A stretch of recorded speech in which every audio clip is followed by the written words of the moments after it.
Imagine waking up one morning to discover that enemy submarines have been sitting beneath your nation's most iconic landmarks for weeks, silent and invisible, capable of crippling your entire country with a single coordinated strike. Now imagine that the person who tried to warn everyone was ignored, mocked, and nearly court-martialed for his troubles. This is the true story of how one humble Australian sonar operator discovered the most terrifying military breach in his nation's history, and how his superior's arrogance nearly cost Australia everything. Before we dive into this chilling Cold War nightmare, drop a comment below and let me know where you're watching from, and whether your country has any similar declassified secrets from this era. The year was 1983, and the Cold War wasn't just cold anymore. It was frozen solid with paranoia, nuclear submarines, and the constant threat of mutual annihilation. Australia, positioned strategically in the South Pacific, had always walked a careful line between its Western alliances and the reality of its geographic isolation. But what was about to unfold would prove that isolation was an illusion, and that the enemy had been far, far closer than anyone dared imagine. This story isn't just about submarines or military strategy. It's about what happens when institutional arrogance refuses to listen to the quiet voice of expertise, when peacetime complacency blinds us to gathering storms, and when one person's stubborn dedication to truth becomes the thin line between security and catastrophe. His name was Petty Officer David Harrison, though almost nobody outside his immediate circle knew it at the time, and even fewer would remember it decades later. Harrison was 32 years old in 1983, a career sonar operator who had spent nearly 15 years listening to the ocean's secrets through headphones aboard various vessels of the Royal Australian Navy. He wasn't the type of sailor who appeared in recruitment posters. Average height, thinning hair, thick glasses that constantly slid down his nose, and a quiet demeanor that made him nearly invisible in any room full of officers. His colleagues called him the librarian behind his back, sometimes affectionately, sometimes less so. But what David Harrison possessed was a gift that transcended appearance or charisma. He could hear the ocean like a musician hears a symphony, detecting patterns and anomalies that others dismissed as noise, temperature layers, or biological phenomena. He had grown up on the coast of Tasmania, the son of a fisherman, and had spent his childhood listening to his father explain how to read the water by sound alone, where the fish were schooling, where the currents shifted, where danger lurked beneath calm surfaces. That childhood had translated into an almost supernatural ability with sonar equipment, an intuition that had made him the Navy's go-to specialist for unusual contacts, even as his lack of social graces kept him perpetually at the petty officer rank while flashier sailors climbed past him. For 3 months before that fateful morning in April 1983, Harrison had been filing reports that something wasn't right in Australian waters. He had detected anomalous low-frequency signatures off the coast of Darwin during a routine patrol in January, patterns that didn't match whale songs, didn't match known civilian traffic, and didn't match the acoustic signatures of Allied submarines that would have filed transit notifications. His reports were precise, detailed, and deeply technical. They were also systematically ignored. The first person to dismiss Harrison's concerns was Commander Robert Ashford, a 48-year-old career officer who epitomized everything Harrison was not. Tall, commanding presence, perfectly pressed uniform, a service record decorated with commendations from joint exercises with the American and British navies. Ashford had been appointed to head the Maritime Surveillance Command Centre in Sydney just 6 months earlier, and he had made it clear from day one that his mission was to modernize Australian naval intelligence, to move beyond what he called the old sonar witch doctors, and embrace computer modeling and satellite intelligence. When Harrison's report landed on his desk in late January, Ashford had barely glanced at it before scrolling in red ink across the cover, "Thermal layer distortions. Recommend recalibration of equipment. No action required." But Ashford wasn't the only obstacle Harrison faced. There was Captain Jennifer Thornton, the politically savvy liaison between naval intelligence and the Department of Defense, who had built her career on managing perceptions and controlling narratives. When Harrison attempted to escalate his concerns in February after detecting similar signatures off Fremantle, Thornton shut him down in a meeting that several witnesses would later describe as brutal. She had looked at Harrison over her designer reading glasses and said in a tone that suggested she was explaining basic concepts to a child, "Petty Officer Harrison, do you have any idea how many false alarms we process every month? Do you understand that if we treated every sonar ghost as a genuine threat, we would be crying wolf to Canberra daily? The Soviets are not hiding submarines in our harbors. They simply aren't. We have agreements, protocols, surveillance satellites. What you're suggesting would require a level of coordination and Stealth that frankly defies both military doctrine and common sense. The officers in the room had nodded along, some suppressing smirks at Harrison's obvious discomfort. One had muttered, just loud enough to be heard, "The librarian strikes again." Then there was Admiral Geoffrey Morrison, the old guard of Australian Naval Command, a man who had served since the Korean War, and who viewed the Cold War through a lens of grand strategy and political theater rather than tactical reality. Morrison genuinely believed that Australia's alliance with the United States provided an impenetrable shield, that Soviet naval power in the Pacific was focused on Japan and the Philippines, and that any suggestion of a direct threat to Australian waters was paranoid fantasy. When Harrison's accumulated reports finally reached Morrison's desk in March, forwarded by a sympathetic junior officer who thought the patterns were worth investigating, the Admiral had called Harrison into his office for what amounted to a dressing down disguised as mentorship. "Son," Morrison had said, leaning back in his leather chair with the casual confidence of someone who had never been wrong, "I admire persistence.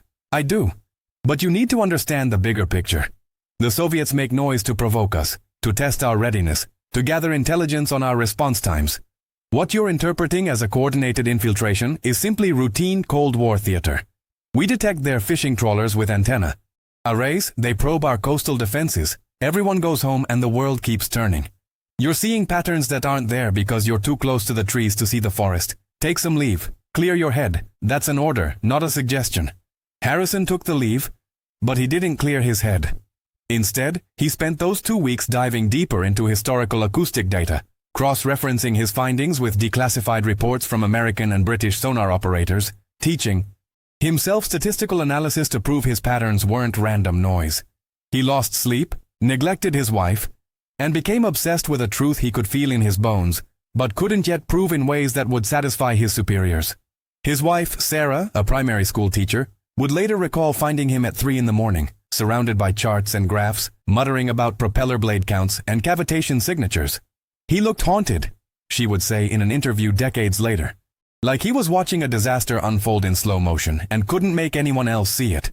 The breakthrough came on April 15th, when Harrison returned from leave and was assigned to HMS Yarra, a patrol frigate conducting routine harbor security operations in Sydney. It was supposed to be an easy assignment, a way to ease him back into duty after his rest. The Yarra was anchored in the harbor at 0400 hours, conducting a scheduled sonar sweep, a procedural formality that everyone expected to show nothing but recreational vessels and the ambient noise of a sleeping city.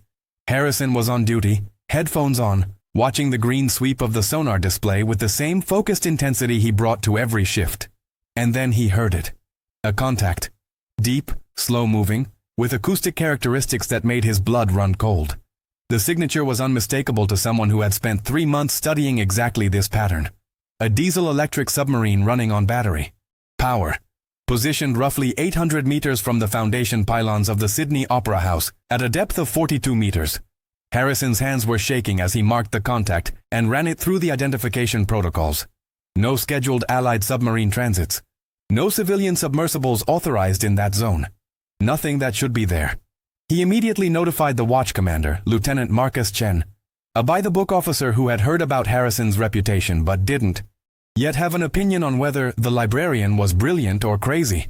Chen's reaction was exactly what Harrison had come to expect. Skepticism seasoned with procedural caution. "Are you certain it's not a wreck? A thermal anomaly?" Harrison had played the acoustic signature through the bridge speakers, and several experienced sonarmen had gathered around, their faces growing pale as they recognized what they were hearing. "That's active machinery," one of them whispered. "That's a propulsion system in standby mode." Chen had made the call to Commander Ashford, waking him at his home in the early morning hours, and Ashford's response had been explosive with rage. "Harrison? Again? For God's sake, Chen, tell me you're not buying into this paranoid fantasy. I want that sonar equipment inspected and recalibrated immediately, and if Harrison filed another one of his damn reports without proper chain of command authorization, there will be consequences." But Chen, to his credit, had insisted. "Sir, with respect, I have 3 experienced operators confirming this contact. It's not equipment malfunction. Something is down there." The silence on the other end of the line had been long and heavy before Ashford finally said, "Do not, under any circumstances, take any action or communicate this to anyone else until I arrive. That's a direct order. I'll be there in 20 minutes. Those 20 minutes felt like hours. The submarine contact remained perfectly still, A mechanical predator holding its breath in the darkness beneath one of Australia's most iconic landmarks. Harrison and the sonar team maintained continuous tracking, confirming that the vessel was indeed foreign, indeed military, and indeed completely unauthorized to be anywhere near Australian territorial waters, let alone inside Sydney Harbour itself. When Ashford arrived, his uniform hastily assembled and his face tight with barely controlled fury, the atmosphere on the Yarra's bridge was electric with tension. Ashford had demanded to see the data personally, had listened to the acoustic signature himself, and for the first time since Harrison had known him, the commander's absolute certainty had wavered. "This can't be real," he had muttered. But the conviction was gone from his voice. If this is real, if there's actually a Soviet submarine sitting under the Opera House— He hadn't finished the sentence. He had instead ordered an immediate blackout on all communications, called for a covert dive team from the Naval Special Operations Unit, and for reasons he would later struggle to articulate, he had kept Harrison on sonar watch instead of replacing him with someone else. Perhaps some part of Ashford recognized that Harrison's obsession had been earned, that the man who had been right when everyone else was wrong deserved to see his vindication through. The dive team deployed at 0600 hours, descending through the murky harbor waters with strict orders to observe, only to confirm the contact without engaging or alerting the vessel to Australian awareness. The 90 minutes they were underwater were the longest of Harrison's life. When they surfaced and the team leader gave his report, his voice was shaking. Contact confirmed. Soviet Foxtrot-class diesel-electric submarine, approximately 90 meters in length, positioned for optimal harbor surveillance and harbor denial. Sir, whoever is commanding that boat knew exactly where to place it for maximum strategic advantage. They've been mapping our entire harbor infrastructure. The words hit the bridge like a physical blow. Commander Ashford had gone white, his characteristic confidence completely shattered. Captain Thornton, who had been summoned as soon as the dive team confirmed the contact, looked as if she might be sick. Admiral Morrison, reached by secure communication, had simply said, "Impossible," 3 times before going silent. But Harrison felt no satisfaction in being proven right. Because in that moment, sitting at his sonar station while officers who had mocked him scrambled to respond, he realized something that sent ice water through his veins. If there was one submarine in Sydney, there would be more elsewhere. The pattern he had been tracking for months wasn't an isolated incident. It was a coordinated infiltration. "Sir," Harrison had said quietly, cutting through the panicked conversations erupting around him, "we need to check every major port. Now. If they put one boat here, they've put boats everywhere." Ashford had turned to look at him, and for the first time there was no condescension in his eyes, only dawning horror. "How many ports?"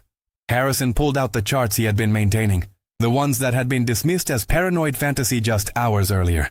His finger traced the Australian coastline. Darwin, Fremantle, Brisbane, Adelaide, Hobart, Newcastle. Anywhere with strategic value or infrastructure vulnerability. That's what the acoustic patterns I've been tracking suggested. Multiple low-frequency contacts, coordinated timing, systematic coverage. The room had gone completely silent. Thornton had found her voice first.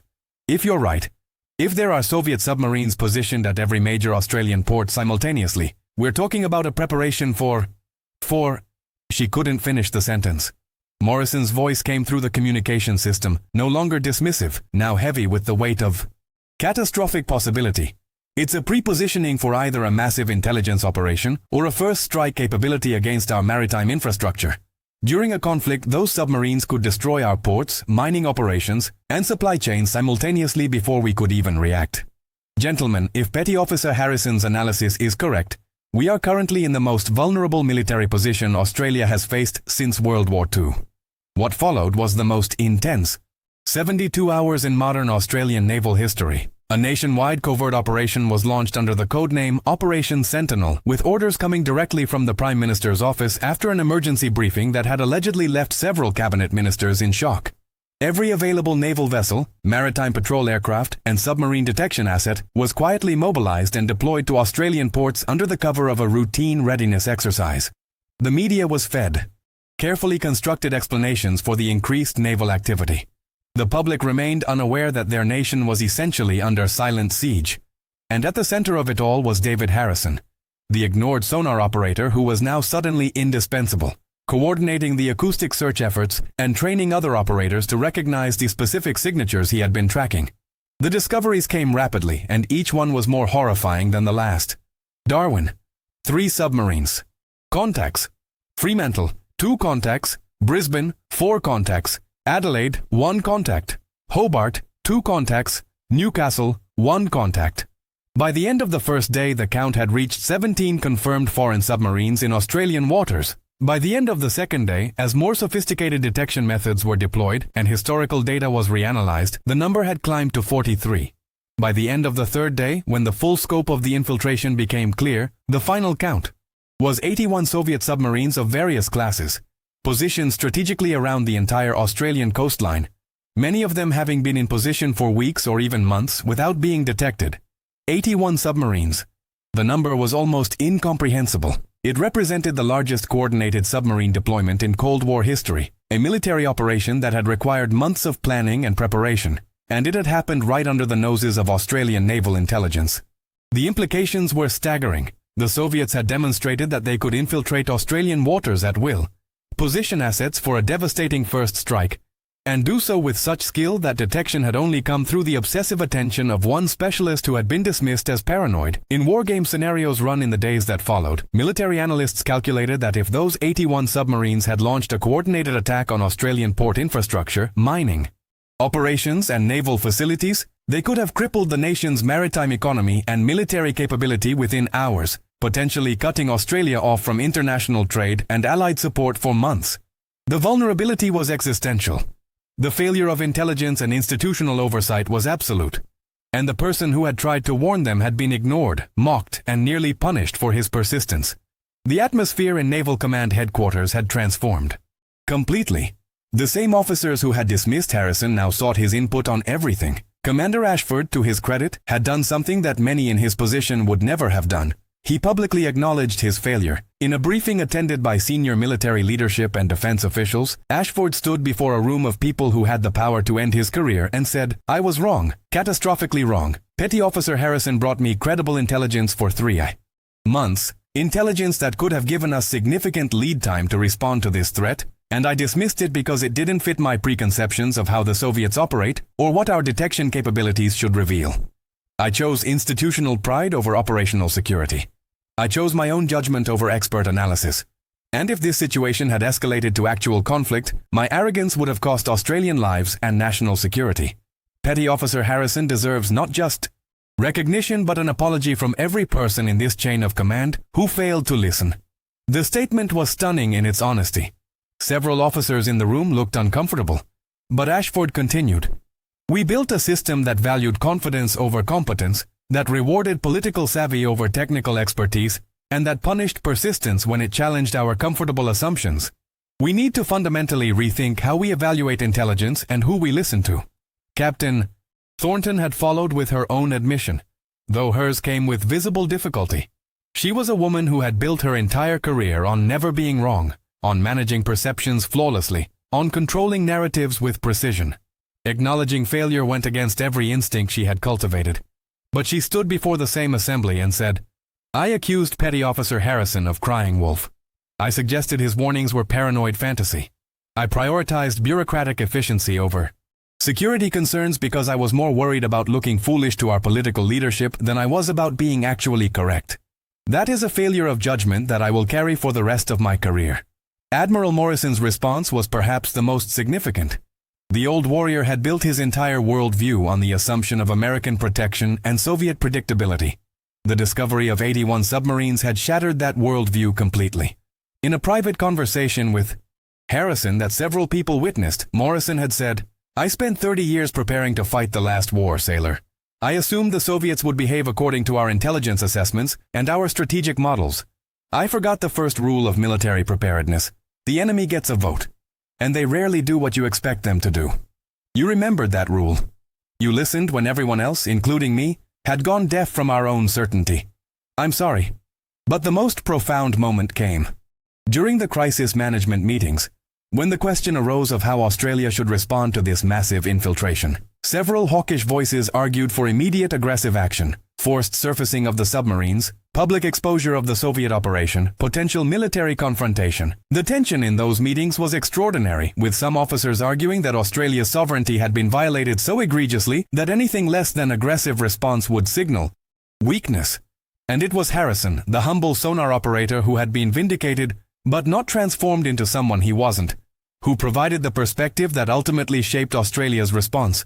Quiet, careful Harrison, who had been asked to participate in these high-level discussions because he understood the threat better than anyone. He had said, speaking hesitantly but with conviction, "If we force a confrontation, if we escalate this into a public crisis, we risk creating a situation where both sides feel compelled to take actions they don't want to take. The Soviets have shown us a capability, but they haven't used it. They're demonstrating reach, testing our awareness, playing the same game everyone plays in the Cold War. But if we corner them publicly, if we humiliate their navy in front of the world, we might push this from intelligence operation into something much worse. We've detected them now. We've learned from our mistakes. We've improved our procedures. That's actually a victory, even if it doesn't feel like one." His words had been met with initial resistance, but as the discussion continued, more voices began to agree. Australia's response ultimately was sophisticated and measured. Through quiet diplomatic channels, the Australian government made it absolutely clear to Soviet leadership that they knew about every submarine, that they had detailed tracking data, and that any aggressive action would be met with coordinated Allied response. But they did so without public confrontation, without backing the Soviets into a corner that would require face-saving escalation. Simultaneously, Australia revolutionized its submarine detection capabilities, its intelligence evaluation procedures, and most importantly, its cultural approach to expert analysis. New protocols were established that specifically protected technical specialists from institutional dismissal of their findings. The Harrison Protocol, as it became informally known within naval intelligence, mandated that persistent anomaly reports from qualified operators receive senior-level review regardless of how inconvenient or unlikely they seemed. Training programs were redesigned to emphasize the difference between confidence and competence, between certainty and accuracy. And David Harrison himself became, somewhat reluctantly, the face of a new approach to military intelligence, one that valued humble expertise over charismatic certainty. Over the following months, something remarkable happened with the three officers who had most strongly opposed Harrison. Commander Ashford requested a transfer to Training Command, where he spent the remainder of his career teaching young officers about the dangers of confirmation bias and institutional arrogance, using his own failure as the primary case study. He became, by all accounts, an exceptional instructor precisely because he was willing to dissect his own mistakes publicly. Captain Thornton underwent a transformation that colleagues described as almost spiritual. She became one of the Navy's strongest advocates for empowering technical experts and creating institutional protection for uncomfortable truths. In later interviews, she would say, "I learned that managing perceptions is worthless if you're managing a perception of security that doesn't actually exist. Real leadership means being willing to look foolish in service of being correct." And Admiral Morrison, in the final years before his retirement, became a mentor to Harrison and others like him. Officers who possessed critical expertise but lacked the social skills or political savvy to advance through traditional channels. Morrison created an informal network within the Navy called the Watchers, specialists in various technical fields who were given direct access to senior leadership, bypassing normal chains of command when they identified potential threats. It was an acknowledgement that the old hierarchies sometimes blocked the very information they needed most. As for Harrison himself, he was eventually promoted, given commendations, offered prestigious assignments, but the most meaningful recognition came not from medals or rank, but from the way he was treated by his peers. The librarian became the professor, said now with genuine respect rather than mockery. Young sonar operators sought his mentorship, senior officers consulted him on acoustic analysis, and perhaps most importantly when he filed reports or